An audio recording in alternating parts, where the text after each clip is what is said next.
Hello again, it's Douglas Scott McCarron. I hope you're finding some of this stuff that I'm saying in my videos useful. Today I want to talk about interesting situation I've had throughout my life where there was this, it's happened multiple times. I'll tell someone that I love them and they aren't interested back. Now, I've talked about in the past where I thought it was, I had this whole internal thing that I sucked and I took it as a personal insult.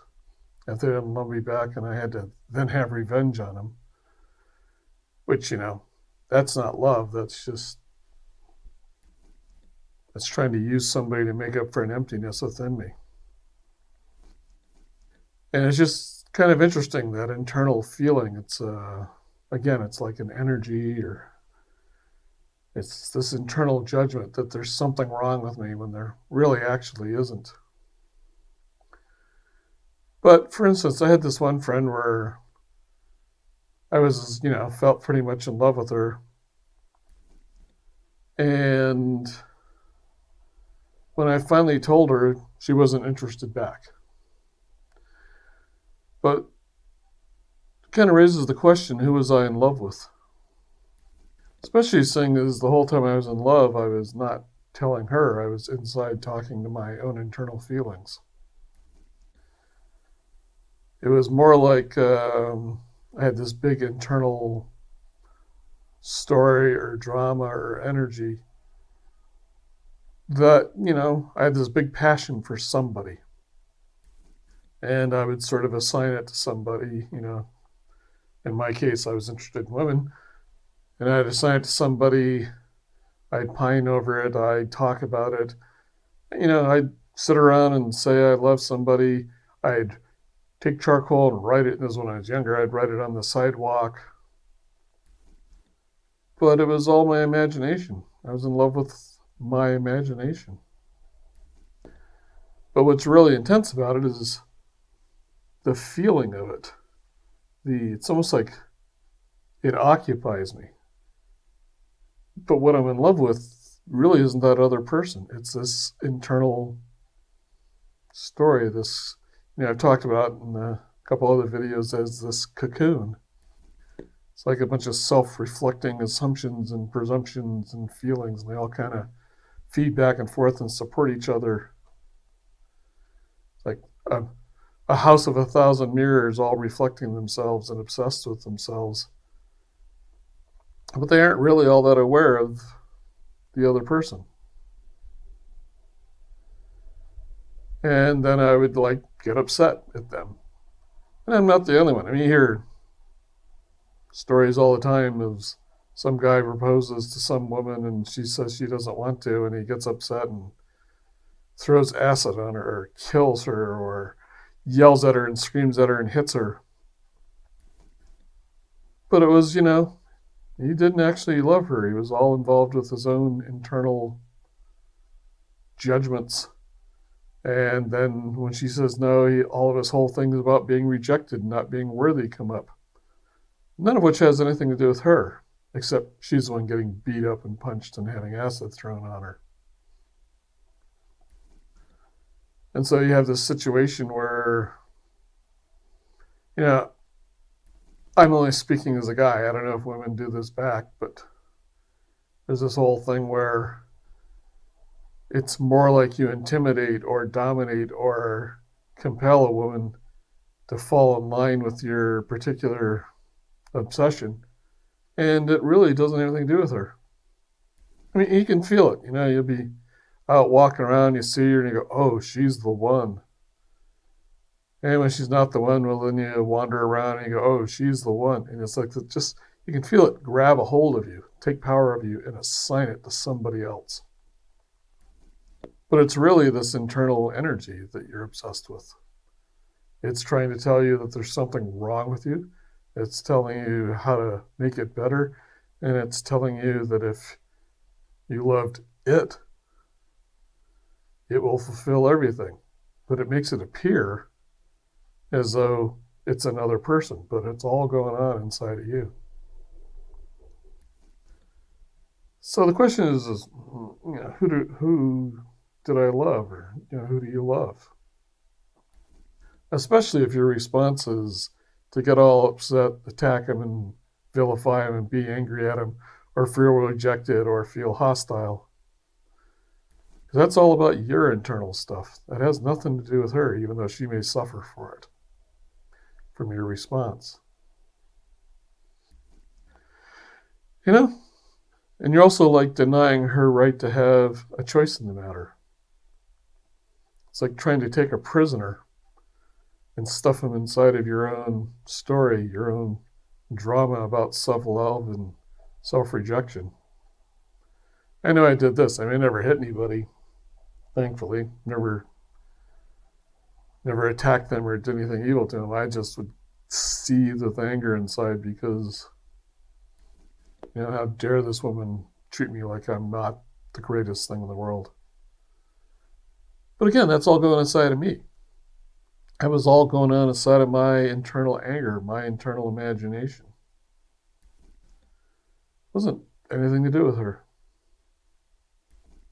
And everything that happened was all self-referential back to me. All of which just continues to imprison me. Keeps me caught up in that whole thing. It occurred to me as the best thing in the world is if, this woman would agree to be my girlfriend because it proved that I was okay and that she loved me. But it had nothing to do with her loving me or me loving me. It was I felt something was wrong and I needed a girlfriend. And if I had a girlfriend, everything would be cool and then she would do what I want. And that's where a lot of the arguments that go on in relationships is she's supposed to be a perfect reflection of me, what I want. It's like she doesn't even exist. And I'm assuming women do the same thing. Usually they don't go out and beat a guy senseless and throw acid on him and kill them. It's seems to be a fairly predominantly male thing. It's also like when guys decide to have suicide. Can't just shoot themselves. No, they got to shoot all their women and children as if, these people are an extension of them. It's this odd thing about this internal energy, this cocoon, is it makes you feel like you're the center of all things, like you're somehow a god, and you're really just, 1/7 billionth of one species among hundreds of thousands and millions of species on a little tiny insignificant planet in a tiny little galaxy that's of no importance in a massive, massive universe. And yet we all think everything centers around us. I'm the center of all things. That's that energy. It thinks. It like completely focuses you. I don't even know that it thinks it's the center of things, but it definitely makes us, each one of us, think we're the center of things. And then you get more and more involved in this internal story and drama and energy, and you get just more and more bound and imprisoned and ensnared by it. And really, the thing that releases you is the more you become no one, the more you let go of this self and become selfless, that the real you actually shows up. And I'm sure you've heard all these stories, they tell you about, some demon occupying you and making you like a monster who thinks it's the center of all things. And we all sit around and laugh about these stories about there's these demons that do that, and we make movies about it, and, we have imagination about it, and we kind of like laugh at it, but we actually do it. And that's what's kind of scary about it. And it takes, to the point where it's kind of like, similar to suicide. Suicide, it's like you take it so much truth and you're unworthy and on and on and on, that it will drive you to the point that you'll kill yourself. And that's you under absolute subjugation and slave to it. I actually think of it as an energy that ensnares you and enslaves you. Now, when I was totally in it, it was absolute truth. Now that I've become calm and peaceful, and just to reiterate, it is possible to become calm and peaceful and to let go of all this stuff. But now that I have let go of it, it's like just this really nasty nightmare got a hold of me. And because it was the only thing I knew and had been there since I was a kid, and in a way, the whole feeling of being nasty or unwanted and unloved started before I had language because some things happened when I was a kid. So that by the time I had language, all that it knew was to reinforce this whole drama, this whole energy.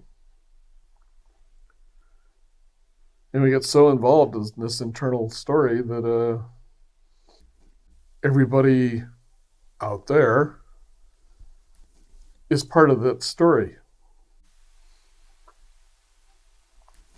And it doesn't have to just be dark either. Some people have it that everybody should be able to do what they want, and they have this positive, everybody do what they want, go whoever, sex with whoever they want, go make a bunch of money. That's just another story. Granted, it doesn't turn into killing people, but that's what it is. It's not this internal thing. Wealth is just made up. Gold has no use outside of we just sort of assign it as something important that shows wealth. That's another thing about the self. We're always trying to differentiate ourselves, make our who's number one, who's on top, who's succeeded, and who's failed. And then you die, and after doing that, it all goes away because none of it was really actually true. The true part of you is the part that's here when you let loose of all of that. But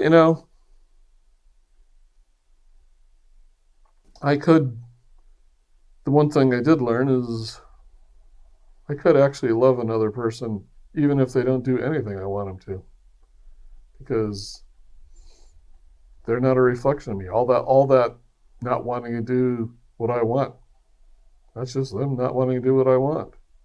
And, in a lot of relationships, people bicker and fight and point out that the other person is, you say this, but you do that, and you're a fraud, and just the whole relationship is back and forth. It's like little kids trying to prove that someone's lying. I think that's probably, when we're kids, our parents tell us to do things, but then they don't do them. So because they're telling us to do it and we don't want to and resent it, but then our parents aren't doing it, then we get it geared up in our heads that, we're always looking for, we're little fault finders. I'm looking for the faults and the untruth in you. And we sit around having relationships of expecting somebody else to fulfill our needs and looking for faults and making them wrong. And it's all just this little kid story from the past. And it really isn't loving anybody. Best thing to do is to let go of that, and whoever you're with, quite simply, it comes down to love the one you're with. Quit trying to have a storybook story. Because trying to force life into this imagination means you haven't imagined life, not a real life.